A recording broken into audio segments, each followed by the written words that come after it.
கலையாத கல்வியும் குறையாத வயதும் ஓர் கபடு வாராத நட்பும் கன்றாத வளமையும் குன்றாத இளமையும் கழுபிணியிலாத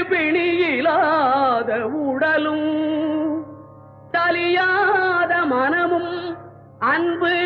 அகலாத மனைவியும் தவறாத சந்தானமும் தாழாத கீர்த்தியும் மாறாத வார்த்தையும் தடைகள் வாராத கொடையும்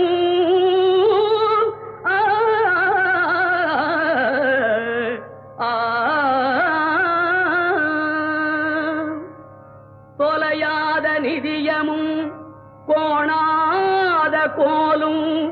ஒரு துன்பமில்லாத வாழ்வும் குய்யனின் பாதத்தில் அன்பும்